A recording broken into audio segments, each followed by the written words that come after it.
Tuning into the online broadcast network, AFTERBUZZ TV. Over 20 million weekly downloads in over 150 countries, and your #1 source for after-show entertainment.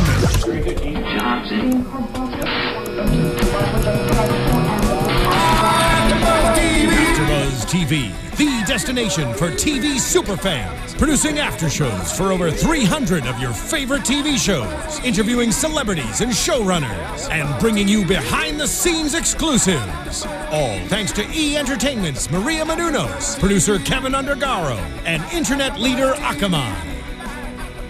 Now, let the buzz begin! I never know what song is gonna come on. Hey AfterBuzzers, and welcome to another Battle Creek After Show. Tonight we're going to talk about Season 1, Episode 2, Surreptitious. But before we dive into that, I want to make sure you guys are all subscribed to us on YouTube, youtube.com/AfterBuzzTV. You can also find all of our podcasts on iTunes and SoundCloud as well. Tweet us, comment on the videos, you name it. We want to talk to you guys throughout the week. Yeah, definitely. I'm your host tonight, Lauren Salaun. You can find me on Twitter at Lauren Salaun, and I am joined tonight by Gary Thomas. Gary, where can everyone find you on Twitter? Of course, you can find me at I am Gary Thomas on Instagram and Twitter, and I am GaryThomas.com. Awesome. All right, so let's dive into it. Absolutely. Another cutting-edge crime show for everybody tonight, and this episode was called Surreptitious, which is so punny because it centers around the drowning, we find, of a man who they discovered to have been drowned in syrup. Maple syrup. Maple syrup. Not just log cabin. High quality maple syrup. So yeah, we start out and they're in the office, and of course, you know, you've got the Russ's complaint. It's raining out. They're complaining about the resources. You know, Holly is over there filling up their giant water jugs with the water fountain. So again, kind of playing off of that, you know, budget cuts. They don't have enough resources thing. Meanwhile, Milt is getting all this custom art installed in his office, which seems so silly. You know, they're essentially in the same building. But you notice, like, his office is so off in its own world, and it's all lavish. It's almost like, is this the same building? Right, and it seems weird to me. You know, I guess I would think that maybe the FBI would, like, give some of the budget to, I guess putting an FBI agent down there is giving them a whole nother resource. They utilize their resources. Right, and they use all his technology and all that, but, like, you know, come on, give them back some of their snack budget. Yeah, so we've got this body that was discovered in the woods. It's raining, which makes gathering evidence difficult, but they go to examine the body, and, you know, Russ is kind of looking at it and like, well, he was hit in the head, and kind of determining what went on, and they come back to the station and essentially figure out that he was drowned, and they're trying to figure out, okay, was it in a pond or a pool or salt water, or, you know, whatever. Right.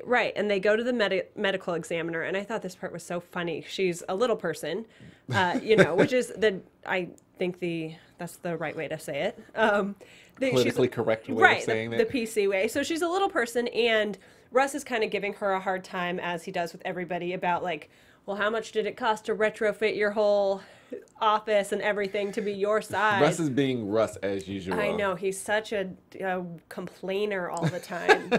You know, I think it's so funny though. He's like, you know, she wasn't willing to stand on a milk crate. That was like the rudest thing he could possibly say. You know, we can't have tasers because you didn't want to stand on the milk crate. I know, it's like, so rude. Come on. Major shot. She's got to be able to do her work efficiently, you know? And she determines that this guy was in fact drowned in maple syrup. And which sets this episode up for such a funny element, having it be the maple syrup, because they decide to like go undercover essentially as competing maple syrup producers. I think that was a good part right there, because it's finally like Milt heard Russ's idea, supported it, but, you know, just took it to the next level. So it was Milt being Milt, but Russ was like on the money the whole episode, and it's like the writers and the way the whole episode goes, we just overlook it all the time. But he's more on the money than we give him credit for, because his grumpiness, you know, hides all that. I agree, and I think there were a lot of times this episode where he was spot on with what he was saying, and it was kind of recognized, or, you know, that that ended up continuing that direction. You know, Milt either backed him or whatever, but he was right, and it kind of kept going the way that he said. Exactly. He was like, from the minute he got there, this happened, then Niblet came in. Niblet gave it away in the beginning, but who listens to Niblet anyway? It's like, the wife did it. Yeah.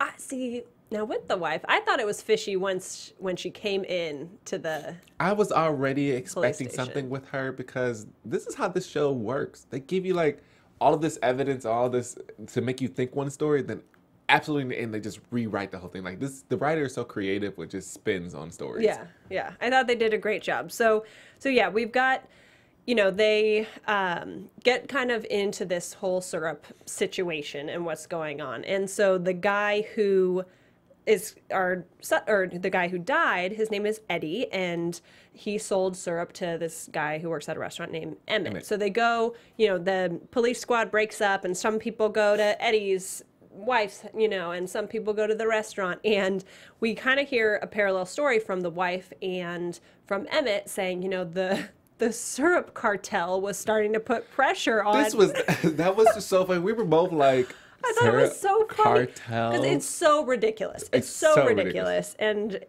that wouldn't. There aren't syrup cartels. I mean, please. Well, we are in the syrup business, so we don't want to. I mean, I don't know. Maybe there are. I guess there could be syrup cartel. If somebody works in syrup, let us know. Is it like a shady business, is there or what? Julio goes McFarlane on? in Michigan? You guys, let us know. But I thought it was so funny how that. You know, I think last week the comedy was more sprinkled throughout, kind of, you know, situationally, but this whole episode was built on a comedy. You know, them going undercover as competing syrup producers. Yeah, it reminded me so much of Breaking Bad to a certain extent too, when he's talking about. I know. I think they don't want people to compare it to that, but it's like just inklings in there just to remind you of it. Just that little snippet when they're talking at the station and they're like, no, if we're going to do this, we got to do it right. And we got to go out with the purest, most perfect maple syrup ever, you know, and then undercut the competition, and then like all these things that they would, like, just like you would do if we were... if we were doing a meth deal or doing a meth case. A meth sting or something. So I thought that was so funny how they did that, because it's... Top of the line equipment in there, getting from the, you know, draining from the tree. Right, and they go to later to meet with... you know, while they're undercover, they go to this restaurant to kind of, you know, try and make a deal or something. To infiltrate. Yeah, and they are tasting the food, and they go, "Hey, buddy," like to the manager, "come over here. What is this? This is watered down? This is, you know, tastes out of the bottle?" The guy's like, if you want the food free, like, just chill out. Yeah. He already knew he wasn't trying to go into that business. He, you know, he had that look on his face like, I know how the syrup cartel works. Like, syrup cartel. Yeah. And so they're like, you know, we can get you some really good stuff, which it's so funny because it's so much like how you would imagine, you know, a drug deal going. Yeah, like a cheesy drug deal. And yet they're talking about syrup. And so they like, you know, go back to their warehouse and all this stuff. So I think that was just so funny how they really made this whole episode grounded in comedy by just having them like do the undercover syrup thing and having a syrup cartel. That's just ridiculous. Like when they met the guy, he pulled that crepe out of his pocket. I really wanted to die at that point. It was so They're like, funny. "Hey, what is that?" He broke it. It dipped it. He's like, "It's a crepe. I'm here to test the merchandise. You know, we gotta test the product." And they're meeting like in dark, you know, like all this stuff because they obviously, you know, assume that McFarland, who is the head of the syrup cartel, is kind of behind this guy Eddie's death. And so during that syrup deal meeting, somebody, a masked gunman, comes up and shoots up the place. You know, while we're watching that, I'm thinking, oh my gosh, poor Russ. He's like getting involved in another shootout. Yeah, this guy can't like stay away from the bullets coming at him. But he ends up getting away unscathed. He's okay.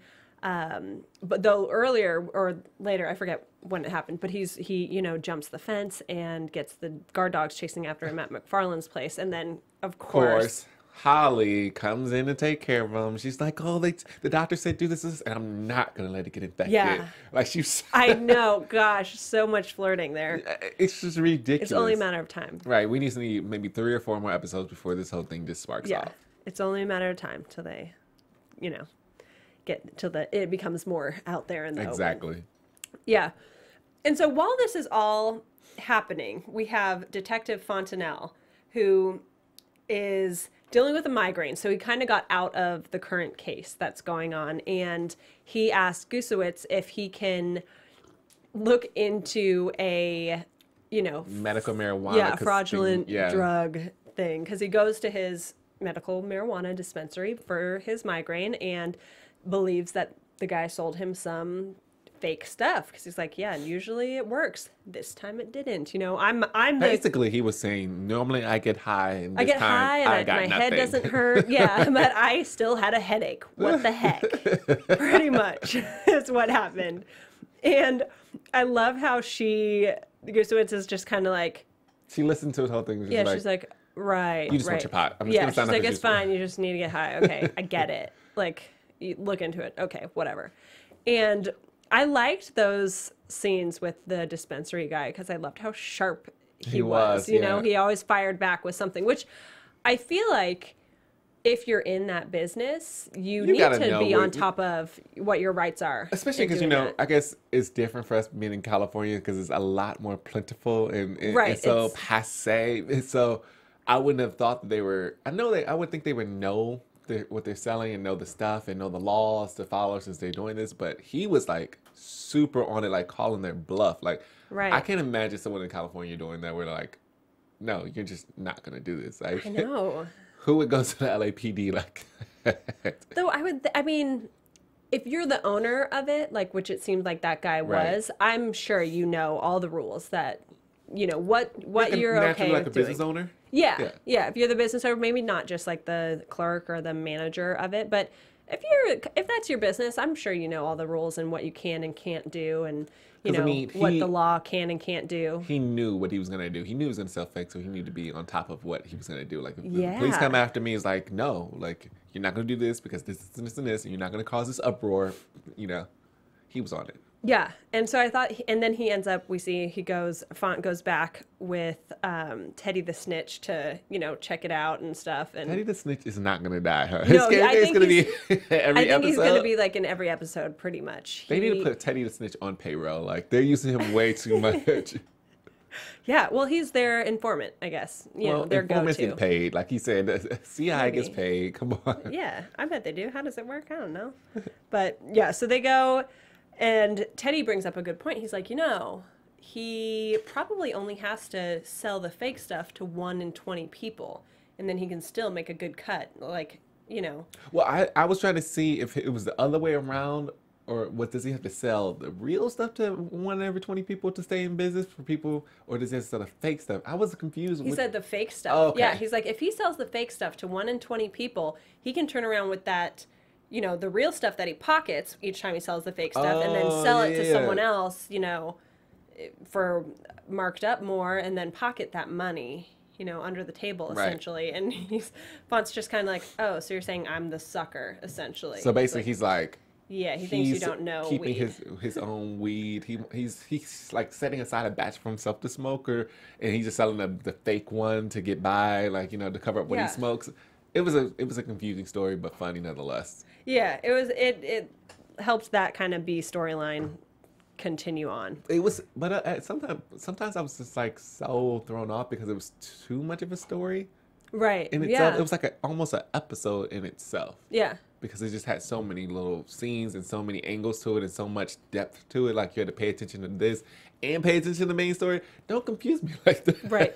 And it did. I think on the whole, this episode felt a lot more comedic than last week, because both of those things, we've got a cop who uses medicinal marijuana, and who knows how many police officers actually do that. It's not like you can have a respectable job and use medical marijuana. Like, it doesn't make you equals like slacker or stoner or anything. But they made it out to be like he's this stonery guy. He likes to get, so instead of he really wanted to cover it did seem like both kind of angles and both plots in today's episode were like a little ridiculous. Yeah, but I like that even though this was so comedic, they still had some serious crime, scenes in there where it's like real evidence being cut into, and real driving storylines that were just, you know, kind of like your CSI type thing. You know, it was really cool. Because even with, you know, when Milt and Russ go to the judge and they want to get a warrant for, you know, Judge Walters, I think, and they want to get a warrant or something to get this McFarland guy, and the judge even is like, well, sorry, I need some real evidence, you know, and Milt was so hurt. Milt got shut down by somebody, even, which was so funny because the judge is even like, oh, you know, I was talking with Supreme Court Justice Scalia, who said you are a big deal on the basketball court. Bomb.com, basically. Yeah. And he's just throwing around like Supreme Court justice names. You know, ain't no thing. He just hangs out with them, plays basketball, no big deal. But I was surprised when it's interesting because actually when we're watching that and he shuts down Milt, I'm like, oh, this judge is actually like, isn't just going to do him favors. He needs things by the book and he needs evidence. Maybe that's a little bit true, but then we also see later that it's because he's in bed with, metaphorically speaking, in bed with McFarland. You know, he's like, lets him know that the cops are calling. Yeah. Which we kind of, you can kind of just allude to that because if you're in the cartel, in most TV shows, they're somehow connected. I guess in that part of the game. They've got some connections with some corrupt, you know, law enforcement people. So but for a second I was like, oh wow, this judge is very, you know, upholding the law by the book. He's not just going to do favors because Milt is charming and knows everybody. Yeah, well. Nope, it's because he, you know, he's got the cartel guy on his side as well.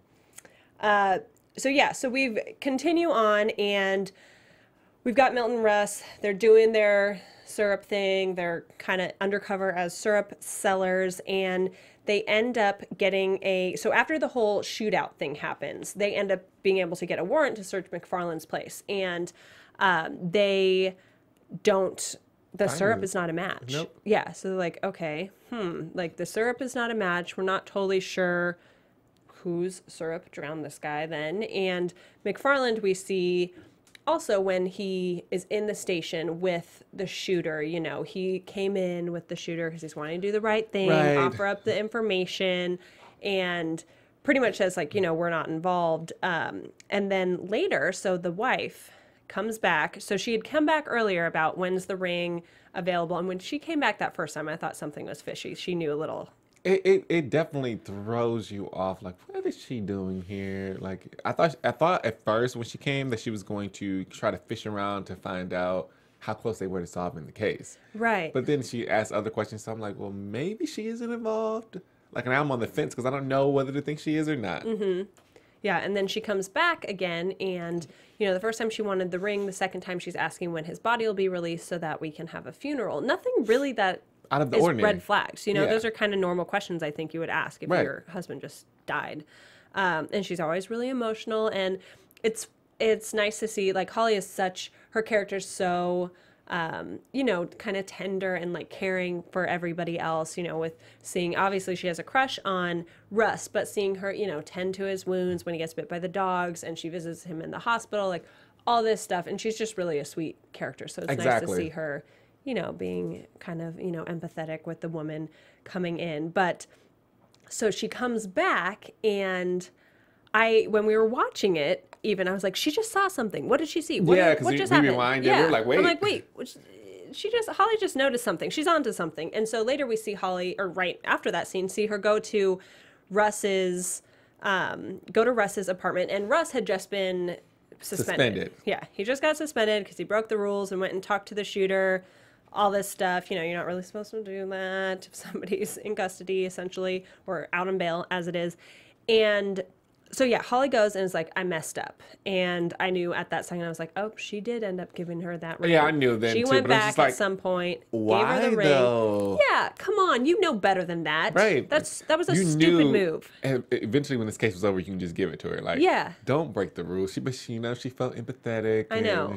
Don't be such a softie. Exactly. I think that was a good scene to finally show Holly's, you know, sometimes you can't always have a heart for people. Right. And you will get burned, you know, so that right there, you know, she learned a lesson. Yeah, I did think it was kind of a stretch, though, when she's like, yeah, so she wiped her face and it wiped off some of her foundation, which exposed a greenish or yellow tinted concealer, which you only use if you're trying to hide something blue underneath. I thought that was good writing. I would have never thought of that.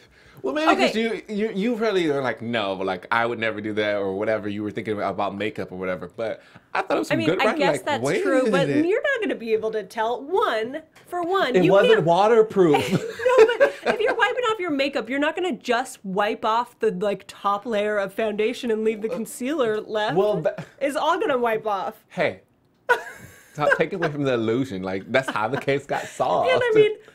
I guess she was blotting. See, it was layers too. She was blotting. Maybe she just has yellowy skin underneath that makeup. I don't know. I thought that part was a little bit of a stretch because also like, I mean, maybe Holly's like really into makeup. I'm really into makeup, and I'm watching it like, oh, there's no way if I was in her shoes, I would have caught that. Like, well, she's a detective. She's not a detective. Well, she works in a detective office. She's like a secretary. She's learned a few I tricks watch as crime time shows. has gone on. I watch crime shows. I'm a detective too. Well, you didn't notice it. Oh man. Yeah, so I just thought, I mean, let's be real. I'm sure there are plenty of other times when things happen that are unrealistic, but that was when I was like, I thought that's it was so the big break cool. in Like, the case. I'm like, that was a stretch. That was the charm of the show. Their twists are just like that. Like it's some random thing. I do like though that Holly did mess up with giving her the ring, though who knows how much that would have, how much you would have gotten that like kind of harmless piece of evidence. But I do like that she was kind of a critical piece in solving the case. And the love that she has for Russ. That's the first person she went to, and the first person she went to spill the beans to. Like that was it's just the little reoccurring themes is what keeps the show interesting, and just the relationships amongst the people. It just keeps it so interesting. Although you're laughing, it's cutting edge crime too, so to speak. But but I just like the relationships that I know, I love the relationships amongst the people. Yeah, I love the relationships. Because even now, 2 weeks in and we're watching it, we're like, ooh, Holly and Russ, what's gonna happen? They're flirting again. Oh my gosh. So definitely fun to watch. I also, this is like before we're kind of backtracking a little bit, but when when Russ and Font are gonna go out to go find the body essentially, and the commander's like, oh, check with Milt and see if he's busy, and if not, bring him with you. Right. And they look through the window, and he's like on his iPad or something, and he's like, oh, he's busy, let's go. And he's like, he says, those Minecraft worlds aren't going to build themselves. And I'm like, I love Minecraft. I love that they just made a Minecraft joke. That's awesome. So I wanted to shout that out a little bit because Minecraft's an awesome game, and so everyone should start playing Minecraft. Do you play Minecraft? No, I don't. It's really fun. It's a lot of fun. Do you know about Minecraft? No, I don't play like any games. You're like a little guy, and you go around a world, and you like make stuff you mine in the ground, and you make stuff and houses. It's cool. Anyway, totally off topic. They talked about it in the show, and I loved that. So anyhow, getting back to the case, we've got the wife kind of fishy business going on and the makeup. And so she comes to the conclusion, okay, she's using that to cover up bruises, probably been abused by her husband. They look up the hospital records, and we see, that a lot of abuse has happened. And so they go and confront her, and pretty much they end up finding, the dad says, I did it, and then she says she did it. So it's kind of, father-daughter, like both confessing to the crime. And when they go back to the station, Gusewitz, she's like, okay, we have 2 written confessions. What's the deal with this? Right. And they kind of explain what's going on. And she's like, we've got a dad who wants to go to jail for his prison. daughter. Yeah, to protect his daughter. And then this daughter who was, if she did it, she was protecting herself after years and years of being abused. So we're going to let the dad take one for his daughter. Well, she made the point of saying, this woman has suffered enough. She suffered through the years of abuse. She suffered through the agony of, killing him and what's going on now. She suffered enough. She's paid her due. And the dad wants to take the fall, which was powerful. Like a dad, he decided to protect his daughter. And just the decision making of choosing the dad to go to jail. I don't know. It's just like, wow, Yeah. wow, this happened. Like you just said, forget this. We're gonna send him to jail because he wants to go. Right.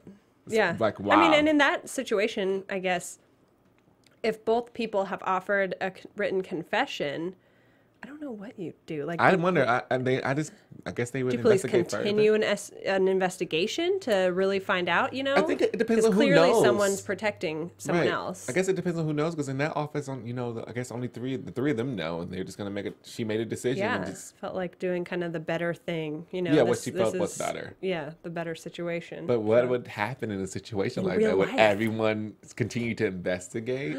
I don't know what would happen in a real life situation like that. Because they said, it's not necessarily about the truth; it's about justice.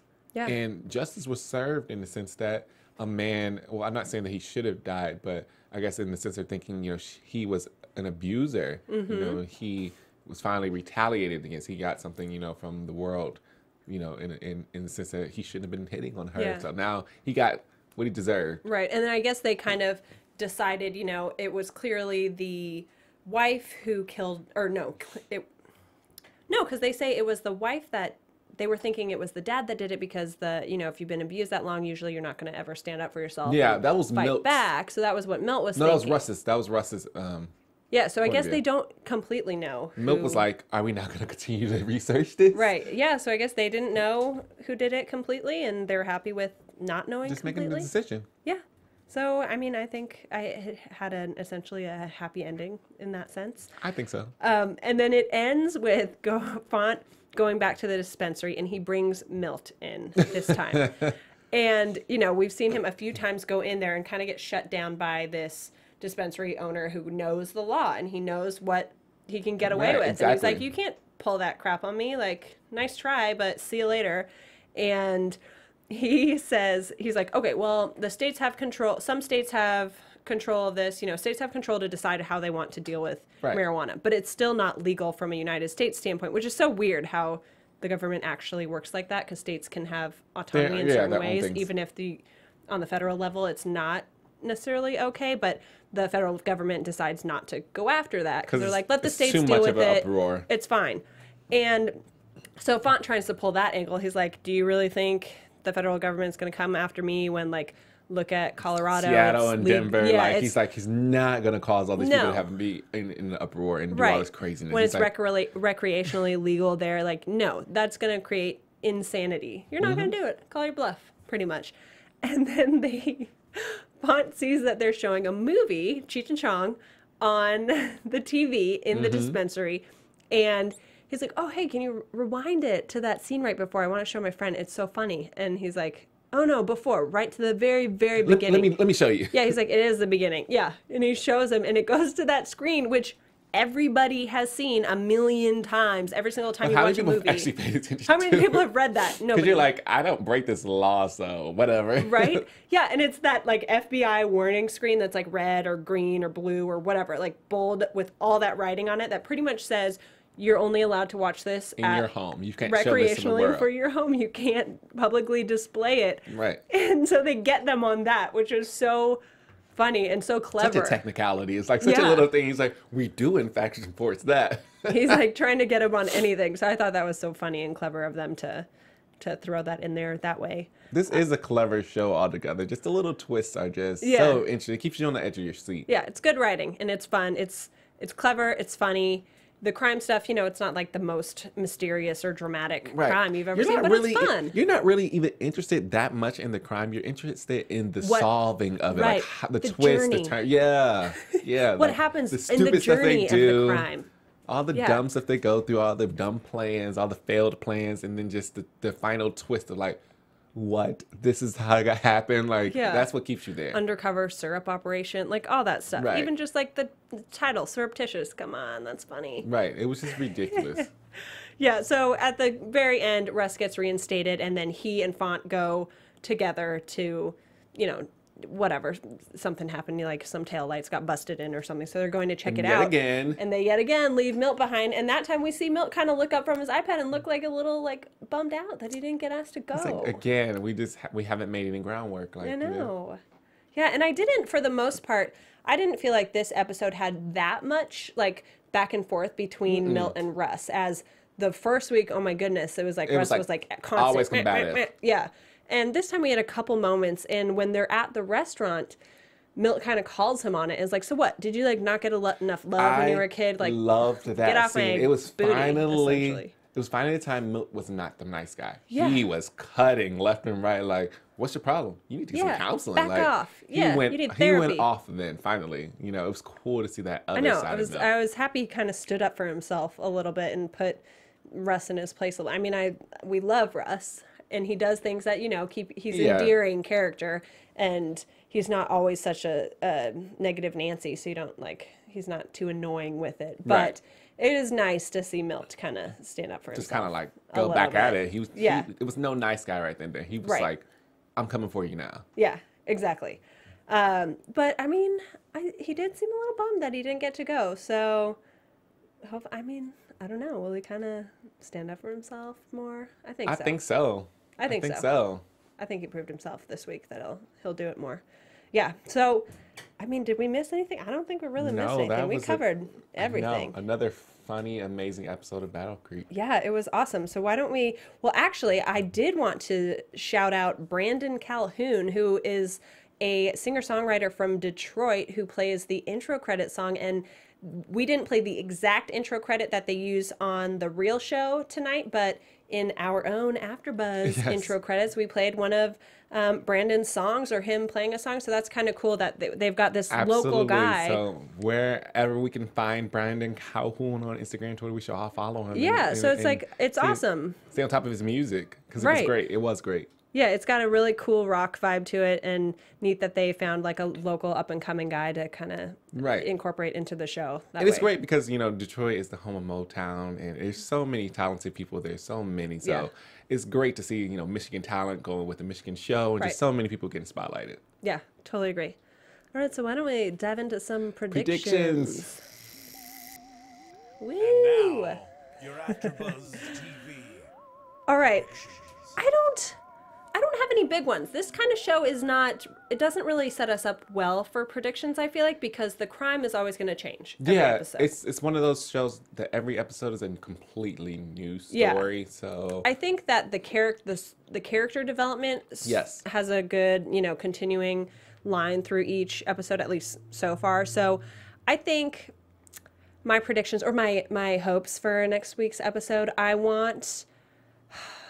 I don't think it's going to happen next week, but I want Holly to, like, make a move, or Russ to make a move on Holly. I think she's going to have to make a move, because she seems like she's way more. It's definitely going to have to come from Holly, and I definitely think that I foresee it coming. She's probably just going to like, you know what, maybe like a drunk night, or just a build up of courage. She's going to be like, you know what, just go for it. Kiss him, or be like, I like you. That's a good way to do it. No. I think that there's going to come to a point where there's going to be so many different sides of Milt. We're going to see romance. I think that we're going to see some true anger come out. I think that his character is going to evolve. Yeah, and I think we saw kind of a spark of that tonight with him standing up to Russ more. Because it's not like he's a timid guy. He stands up for his positions, you know, but he normally does it in such a nice way. Such a nice way, you know, so charmingly. And so I think we're definitely going to see him kind of be more assertive and stand up to Russ a little bit more, I think. And I mean, with just that I feel like there was so much in that last kind of flash of looking at him when Russ chooses Font over him. Right. You know, so I don't know. I think we'll also find out a little bit more why Milt is in Battle Creek. What was the big did he get impetus put out? for him coming Did he get put there for a reason? I think I'm ready to see why. Hopefully they say why. I know, maybe, I mean, we're early in the season, so maybe they won't, but hopefully we learn a little bit more about Milt's backstory. So, I'm excited for next week's episode. I love the twist. Yeah, I am too. I'm really excited. I mean, we haven't been let down so far. I know we're 2 episodes in, but, you know, the reviews have been great for the show. The writing is excellent. I think we've said it before, they're so smart with making it so comedic, but still have that drama factor. You know, I think they do a really great job of balancing those 2 kind of genres into one show. I agree, definitely. Yeah. All right, well, I think that wraps us up for tonight. Yeah. Thank you, everybody out there, for tuning in.